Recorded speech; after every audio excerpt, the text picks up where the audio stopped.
அனைவருக்கும் வணக்கம். நான் படித்து ரசித்த கதையை நீங்களும் படித்து கேட்டு மகிழுங்கள். கதை பிடித்திருந்தால் அனைவருக்கும் பகிருங்கள். லக்ஷ்மியிடமிருந்து இப்படிப்பட்ட வார்த்தைகளை சுந்தரம் ஒருபோதும் எதிர்பார்க்கவில்லை. லக்ஷ்மியிடமிருந்து மட்டுமில்லை, அவளை போன்ற அவள் வயதையொத்த எந்த பெண்ணிடம் இருந்தும் இப்படி ஒரு வெளிப்பாட்டை எதிர்பார்க்க முடியாது. 35 வருட மன வாழ்க்கையில் தவமிருந்தும் பெற முடியாமல் போன பேரு. பார்க்காத டாக்டர்கள் இல்லை, செல்லாத கோயில்கள் இல்லை, செய்யாத தர்மங்கள் இல்லை. இனிமேல் மருந்து மாத்திரை சாப்பிட்டால் உடலுக்கு அபாயம் என்கிற கடைசி நிலை வரை சுந்தரமும் லக்ஷ்மியும் சிகிச்சை எடுத்துக் கொண்டார்கள். பலன் ஏதுமில்லை. நம்புவதற்கு தெய்வம் தவிர வேறு துணை இல்லை என்றாகிவிட்டது. ஆசிரியர் பணியில் இருந்து சுந்தரமும் இப்போது ஓய்வு பெற்றுவிட்டார். அக்கம் பக்கத்தில் உள்ள எல்லா அனாதை இல்லங்களுக்கும் நிறைய உதவிகள் செய்து வருகிறார். இல்லாத ஒன்றுக்காக, கிடைக்காத ஒன்றுக்காக ஏங்குவதை இருவருமே நிறுத்திவிட்டனர். கடந்த ஞானியரும் கடப்பரோ தம் மக்கள் மேல் கொண்ட காதல். அப்படி ஒரு காதல் தம் வாழ்க்கையில் வாய்க்கும் என்று இனியும் எதிர்பார்ப்பதை விட, அப்படி ஒரு அன்பு கிடைக்காத ஜீவன்களுக்கு அதை காண்பிப்போம் என்று அனாதை இல்லங்களுக்கு போய் தொடர்ந்து சேவை செய்து வந்தனர். திருமணம் முடிந்த முதல் 10 வருட காலகட்டத்தில் லக்ஷ்மி தன் அண்ணன் வீட்டுக்கு அடிக்கடி சென்று வருவாள். லக்ஷ்மியின் அண்ணன் மூர்த்திக்கு ஏராளமான சொத்து. தந்தை விட்டு சென்றதை அழித்து விடாமல் மேலும் பெருக்கியதில் அவருடைய உழைப்பும் லக்ஷ்மியின் அதிர்ஷ்டமும் உண்டு என்று சொல்லலாம். பார்த்து பார்த்து நல்ல இடமாக தங்கைக்கு மனம் முடித்தார். தள்ளி இருந்து வந்த வரன்களை தவிர்த்து விட்டார். தங்கை அருகிலேயே இருக்க வேண்டும் என்று 4 மைல் தொலைவில் கல்யாணம் செய்து வைத்தார். சுந்தரத்துக்கு பக்கத்து ஊரில் ஆசிரியர் வேலை. வசதிக்கும் குறைவில்லை. ஒரு தந்தையின் நிலையிலிருந்து தங்கைக்கு மனம் முடித்த பின்னரே தான் திருமணம் செய்து கொண்டார். மூர்த்தியின் மனைவியும் லக்ஷ்மியின் மேல் அளவற்ற அன்பு கொண்டிருந்தாள். வீட்டில் எந்த ஒரு சின்ன விசேஷமானாலும் லக்ஷ்மி முதல் நாளே வந்துவிட வேண்டும். 4 நாட்களுக்கு முன்பே போய் சுந்தரத்தையும் லக்ஷ்மியையும் அழைத்து விட்டு வந்து விடுவார் மூர்த்தி. லக்ஷ்மி வருவதற்கு கொஞ்சம் தாமதமானாலும் அவருக்கு பொறுக்காது. பஸ் ஸ்டாண்டுக்கு போய் பஸ் வந்து விட்டதா என்று விசாரித்து விடுவார். இல்லையேல் வேலையாளை அனுப்பி மாப்பிள்ளையையும் தங்கையையும் அழைத்து வர செய்வார். லக்ஷ்மி வந்து சேர்ந்தால்தான் விசேஷத்திற்கான கலையே தொடங்கிய மாதிரி இருக்கும் அவருக்கு. லக்ஷ்மியும் வந்த பின்னர் சும்மா இருக்க மாட்டாள். பரபரவென்று எல்லா வேலைகளையும் இழுத்து போட்டுக்கொண்டு செய்ய தொடங்கி விடுவாள். பிறந்த வீட்டு பாசம் என்பதும் அதுதானோ என்னவோ. என்னதான் தமக்கென்று ஒரு வாழ்க்கை அமைந்து விட்ட போதும் பிறந்து வளர்ந்து கழித்த பிறந்த வீட்டின் பிரியம் எந்த பெண்ணுக்கும் குறைந்து விடுவதில்லை. சண்டை சச்சரவு ஏற்பட்டால் கூட அதை வருத்தத்தோடு தான் தாங்கிக் கொள்வார்களே தவிர கோபப்பட மாட்டார்கள். மூர்த்தியின் மனைவி வள்ளிக்கும் லக்ஷ்மிக்கும் வயதில் பெரிய இடைவெளி எதுவும் இல்லை. எனவே பெயர் சொல்லியே அழைத்து கொள்கிற அளவுக்கு அந்த உறவு வட்டத்துக்குள் ஒரு நட்பு வட்டத்தையே உருவாக்கி கொண்டிருந்தார்கள். வள்ளி கருவுற்றிருந்த போது லக்ஷ்மி பாதி நாட்கள் பிறந்த வீட்டிலேயே கழித்தாள். தாயும் தந்தையும் இல்லாத அந்த வீட்டில் ஒரு தாய் ஸ்தானத்தில் தன்னை நினைத்து கொண்டு வள்ளிக்கு உதவிகள் செய்தாள். தனக்குதான் அந்த பாக்கியம் தள்ளி போய்கொண்டே இருக்கிறது. பிறந்த வீட்டிலாவது ஒரு பூ பூக்கட்டும் என்று பிரயாசையுடன் காத்திருந்தாள். இங்கேயே எல்லா வசதிகளும் இருக்கின்றன, பிரசவத்தை இங்கே வைத்துக் கொள்ளலாம் என்று வள்ளியின் குடும்பத்தாருடன் பேசி பார்த்தாள் லக்ஷ்மி.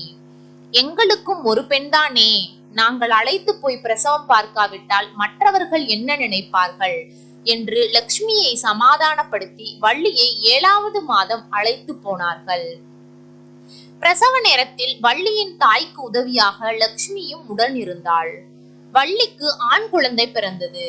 லக்ஷ்மி பூரித்து போனாள். குழந்தைக்கு பெயர் சூட்டும் விழாவை விமர்சையாக வைக்க வேண்டும் என்று அண்ணன் மூர்த்தியிடம் தன் விருப்பத்தை தெரிவித்தாள் லக்ஷ்மி.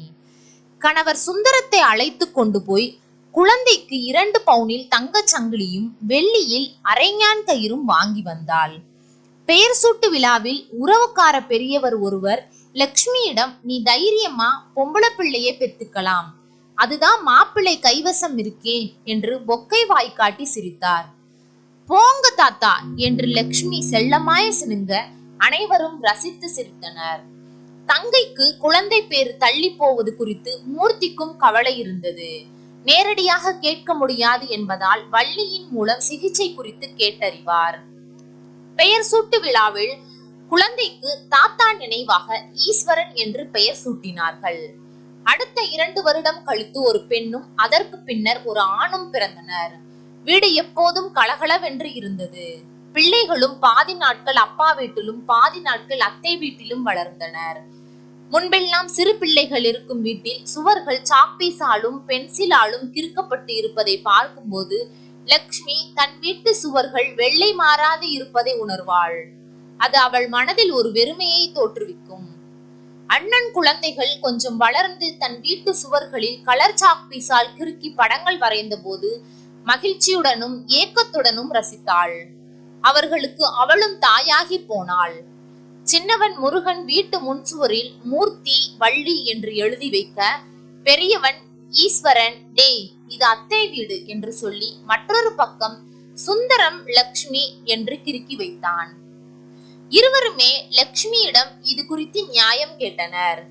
பெரியவன், அத்தை இது உங்க வீடு தானே, உங்க பேரும் மாமா பேரும் தானே எழுதணும். இவனை பாருங்க, அப்பா பேரையும் அம்மா பேரையும் எழுதி இருக்கான் என்று முறையிட்டான். எல்லாமே நம்ம வீடுதான், வாங்க சாப்பிடலாம் என்று அழைத்து போனாள். ஒரு முறை பிள்ளைகள் லக்ஷ்மியின் வீட்டு சுவர்களில் போட்டி போட்டு கொண்டு கிறுக்குவதை பார்த்த மூர்த்தி பிள்ளைகளை கண்டித்தார். விடுங்க அண்ணா, பிள்ளைகள் தானே, சற்று வளர்ந்து விட்டால் இதையெல்லாம் செய்யவா போகிறார்கள்? 2 வருடம் கழித்து வெள்ளை அடித்து விட்டால் எல்லாம் சரியாகிவிடும். லக்ஷ்மி அண்ணனிடம் பிள்ளைகளுக்காக பரிந்து பேசினாள். நீயும் வள்ளியும் செல்லம் கொடுத்து பிள்ளைகளை ஒரு வழி ஆக்கி விடுவீர்கள் போலிருக்கிறது என்று சிரித்தார் மூர்த்தி. லக்ஷ்மி உள்ளூர பெருமை கொண்டாள். ஆனால் தன் அண்ணனிடம் சொல்லியபடி அவள் தன் வீட்டு சுவர்களுக்கு வெள்ளை அடிக்கவில்லை. அந்த பிள்ளைகள் பெரியவர்களான பின்னரும் சுவற்று கிறுக்கல்களை பார்த்து ரசித்துக் கொண்டுதான் இருந்தாள். ஆனால் கடைசி வரை லக்ஷ்மிக்கு அந்த பாக்கியம் கிடைக்கவில்லை. காலப்போக்கில் அண்ணன் பிள்ளைகளில் முதலில் மல்லிகாவுக்கும் பின்னர் ஈஸ்வருக்கும் முருகனுக்கும் திருமணம் நடந்து அவர்களுக்கும் குழந்தைகள் பிறந்தன. சென்ற வருடம் வள்ளி மாரடைப்பால் இறந்து போனாள். பிள்ளைகள் ஆளுக்கு ஒரு பக்கம் வேலை நிமித்தம் தனித்து சென்றனர். மூர்த்தி தனியொரு ஆளாய் நின்று சொத்துக்களை நிர்வகிக்க முடியாமல் நிலங்களை குத்தகைக்கு விட்டுவிட்டு வீட்டோடு இருந்து விட்டார். பையன்கள் பொண்டாட்டி தாசர்களாய் வீட்டு பக்கம் வருவதே இல்லை. ஏதோ பொங்கல் தீபாவளி என்று வந்து தலை காட்டி விட்டு போனார்கள். லக்ஷ்மி அடிக்கடி பிறந்தகம் போய் அண்ணனை பார்த்துவிட்டு வந்தாள். தங்கள் வீட்டில் வந்து தங்கும்படி வேண்டினாள். மூர்த்தி அவ்வப்போது வருகிறேன் என்று சொல்லி தங்கையை சமாதானப்படுத்தி அனுப்பி வைத்தார். மனைவி வீட்டாரின் பேச்சை கேட்டுக்கொண்டு பெரியவன் ஈஸ்வரன் லக்ஷ்மி வீட்டிற்கு வந்து அப்பா நன்றாக இருக்கும் போதே சொத்துக்களை பிரித்து விடலாம் என்று அத்தையிடம் பேசினான். தள்ளாத வயதில் அப்பாவை பார்த்து கொள்ள முன்வராத நீங்கள் சொத்தை பற்றி பேச வந்து விட்டீர்களா என்று கடிந்து கொண்டாள் லக்ஷ்மி. வந்தவன் மறுபேச்சின்றி கிளம்பி விட்டான். சின்னவன் முருகன் சுந்தரத்தை ஒரு கல்யாண வீட்டில் சந்தித்த போது பங்கு பிரிப்பதை பற்றி முறையிட்டான். லக்ஷ்மி சொன்ன அதே பதிலை சுந்தரமும் சொல்லி அனுப்பிவிட்டார். மூர்த்திக்கு முடியாமல் போய் மருத்துவமனையில் சேர்த்தார்கள். சுந்தரமும் லக்ஷ்மியும் உடன் இருந்தார்கள். ஒருவர் பின் ஒருவராய் பிள்ளைகள் வந்து சேர்ந்தனர். மல்லிகாவுக்கு வள்ளியின் மறைவுக்கு பின்னரே கோபம்தான். வள்ளியின் நகைகளை அவள் வசம் உடனடியாக கொடுக்கவில்லை என்பதில் வருத்தம்.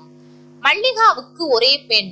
அந்த பெண்ணின் திருமணத்தின் போது வள்ளியின் நகைகளை கொடுத்து விடலாம் என்பது மூர்த்தியின் வாதம். லக்ஷ்மி அதற்கு சம்மதித்திருந்தாள். அதனால் அத்தையின் மேலும் கோபம் கொண்டிருந்தாள் மல்லிகா. காலம் ஒவ்வொரு உறவுகளையும் பிரிக்கவும் சேர்க்கவும் புதுப்பிக்கவும் கற்றுக் கொடுத்து வருகிறது.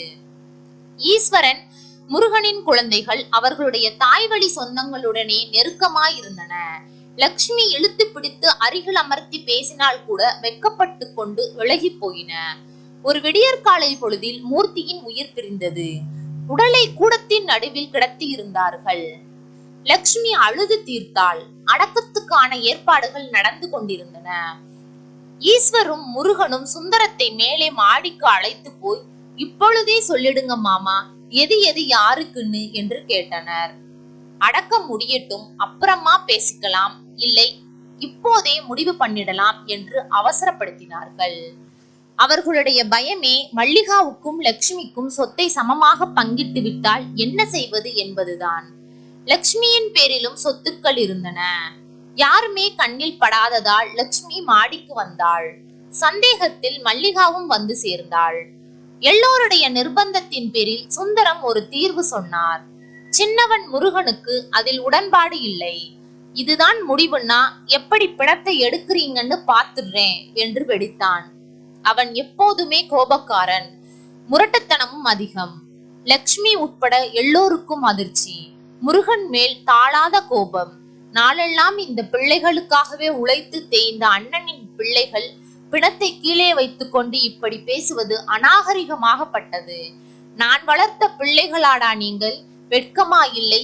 இந்த நேரத்தில் இதெல்லாம் பேசிக்கிட்டு இருக்கீங்களே, உனக்கு என்ன 4 ஏக்கர் குறையுது, என் பெயரில் இருக்கிற 5 ஏக்கரையும் நீ வச்சுக்க, போதுமா?